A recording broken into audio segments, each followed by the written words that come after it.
Hey everybody, it's Oliver the Wolf Guy, and just the other day we had one of our viewers ask me a real interesting question. They wanted to know if my animals are sexually intact, and if so, how I deal with that. And I thought that was a great question, so I thought rather than just respond in a comment, I would do a little bit of a video about it. So yes, our animals, for the most part, with the exception of a Kutak here who is altered, all of my animals are reproductively capable. So we got Icknick here, and yes, he's still got all his parts. So we have reasons for why we maintain our animals in that condition. And of course, we have plans for dealing with it. So first of all, wolves are only reproductive once a year, unlike dogs that typically cycle twice a year. Wolves have to have their puppies in the spring. Their gestation period is typically 63 days, which means that their breeding season generally starts in February or March.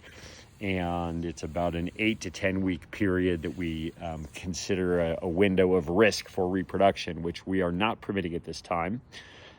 We have some pretty rare genetics here, which is one of the reasons why we maintain our animals in an unaltered state. But also, it's very important that these animals have their normal hormonal cycles, and that's also critical for their relationships and their bonds.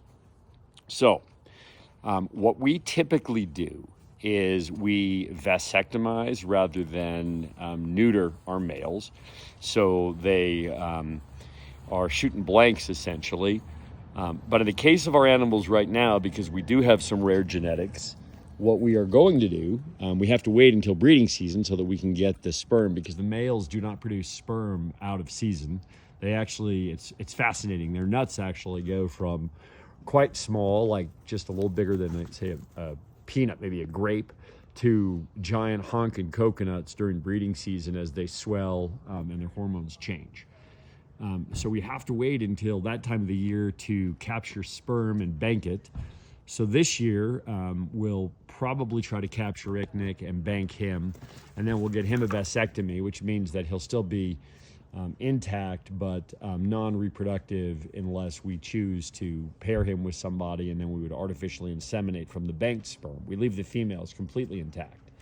And then, of course, Noonie is probably 2 years from being reproductively capable, and so we'll just be monitoring him during the period. So what does that mean for us functionally? It means that from the first moments that we start to see signs that animals are coming into season until we are absolutely certain that the breeding season is over, we have to keep the males and females separate. So we do that. And the way that we do that here is we have our habitat is actually cross-fenced, and so what we do is we keep the animals in different sections of the habitat during that time of year, and we also take some steps to prevent them from breeding through the fence by segregating them further than just a cross fence with grizzly fencing, the electronic fencing that they use, for example, up in Churchill, to keep grizzly bears, or polar bears in particular, I guess, out of people's camps when they're having their excursions up there.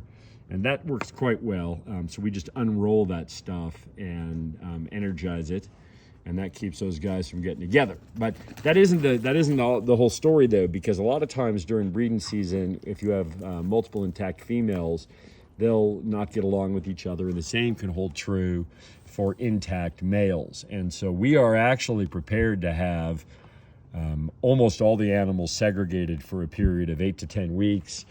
The Kutak can be with anybody so long as she's getting along with them. The two girls, Sunny and Mooney, might not get along with the Kutak.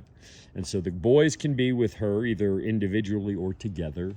And then Sunny and Mooney, if they start fighting with each other, then we would separate them. So it's conceivable that we could have as many as 4 or 5 completely separate animals during breeding season, which is a challenge but nothing insurmountable, and it's something we are completely prepared to do and have managed processes like that in the past. Actually, last year, so it's very unusual for these animals to be sexually capable in their first year. Dogs can be reproductive at 9 months, but typically wolves, it's not until at least their second, if not their third winter before they're reproductively capable.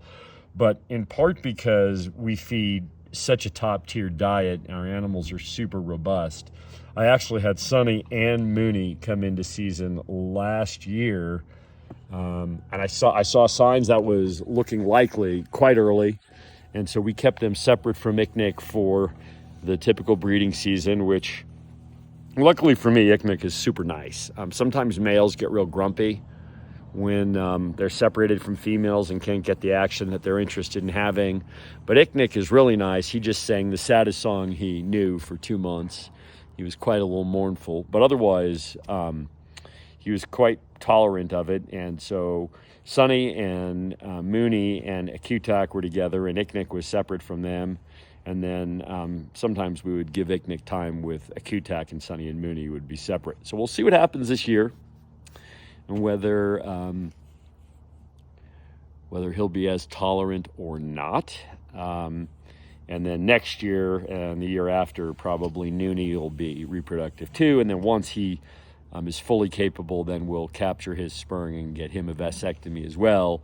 And then we'll allow the males to be with their chosen female partners all the time, even during breeding season. And at that point, if they copulate, they won't be getting each other pregnant. And so it'll be a lot easier and lower risk. But we don't intend to have pups at this point, although one of our projects is to open a wolf science and education center. And part of having these animals reproductive is that we would then be able to produce the puppies for that facility from our own unique genetic stock. And that's why we have the animals we have, in part, is to have those unique genetics for that project.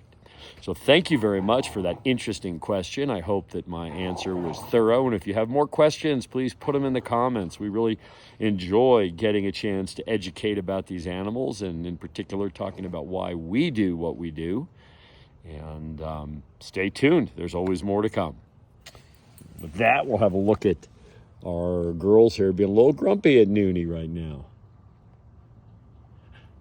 The girls are a little rough on Noonie. I think they suspect he's ornery, and so they keep him under their paw. What's really interesting is how everyone is super tolerant of the Malamute puppy. They all never growl at her, but they're a little rough on little Noonie here, and each other. So once again, thanks for tuning in to Oliver the Wolf Guy, and we'll catch you on the flip side.